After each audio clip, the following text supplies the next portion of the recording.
Have you ever wondered what actually goes on in that first therapy session? It's not just about telling your story. It's really about creating a map, a detailed guide for the journey you're about to take. So today, we're going to break down how therapists and clients work together to create that map through a process called psychological assessment. So first, we'll get into what assessment actually is. Then we'll see why it goes so much deeper than just a simple diagnosis. We'll also look at how it's really a partnership, explore the specific tools a therapist has in their toolkit, and finally, we'll understand why this therapeutic map, well, it's never really finished. Okay, so you've decided to start therapy. You walk into that first session, now what? Well, everything kicks off with the assessment. I mean, this is the big question, isn't it? And the answer isn't some kind of magic mind-reading trick. Nope. It's a really structured, thoughtful process that's designed to understand your world from your point of view. So the formal term for this is psychological assessment. And that phrase, clinical presentation, don't let that throw you. It just means the complete picture of what's bringing you to therapy. Your symptoms, sure, but also your strengths, your stressors, all of it. Let's break this down into 3 simple steps. First, the therapist gathers data, and that's your stories, your history, your answers to things. Second, they evaluate it, looking for patterns. And third, they integrate everything, weaving all those different threads together to see the whole picture. Honestly, think of it like a detective story, where you are both the main character and the star expert. And the goal of all this detective work isn't just to slap a label on you. No way. It's to create this really rich, 3-dimensional map of your entire world. This is exactly why assessment goes so much deeper than a diagnosis. It helps figure out what's triggering your symptoms, what coping methods you're already using, and, this is so important, what your sources of resilience are. It's not just about what makes you vulnerable, it's about what makes you strong. Now, this whole process is absolutely not a one-way street. It is a true collaboration. Your therapist isn't just an analyst, they're more like a co-pilot. And you know what? Sometimes that means you have to change the flight plan right in the middle of the journey. Let's look at a real-world example to see this in action. Let's meet Shane.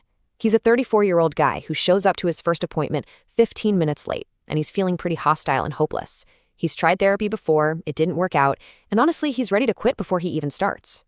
So the therapist starts the standard assessment process, asking questions.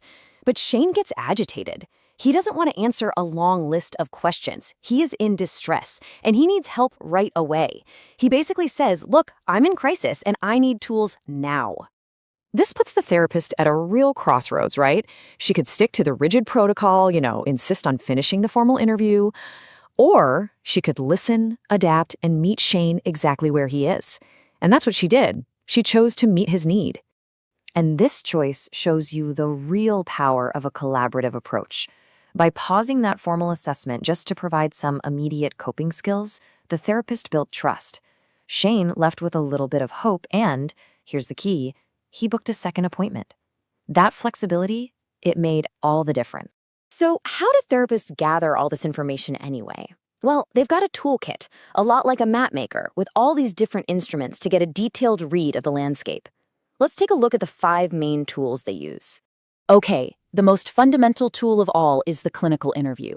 This is really the core conversation where the therapist asks about everything: your health, family, work, culture, you name it. It can be super structured with specific questions, or it can be a lot more free-flowing, more like a guided chat.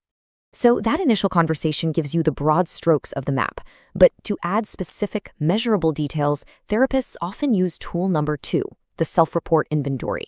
I bet you've seen these questionnaires where you rate your symptoms. A classic example is the Beck Depression Inventory, which helps the therapist gauge how severe symptoms are by comparing your score to a wider population.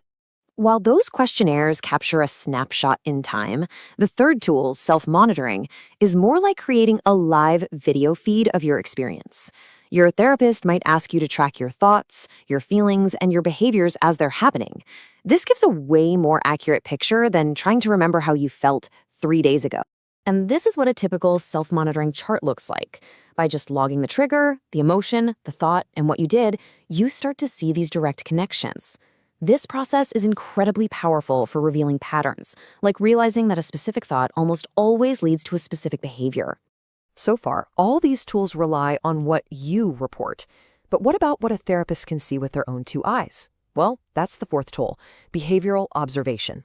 This can be informal, like Shane's therapist just noticing his guardedness in the session, or it can be formal, like a therapist observing a child in their classroom to see firsthand what triggers behaviors in their natural environment.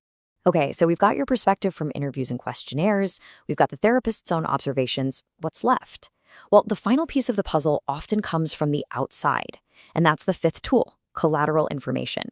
Now, with your permission, of course, this involves getting perspective from other people in your life, maybe a spouse, a teacher, or even a previous therapist.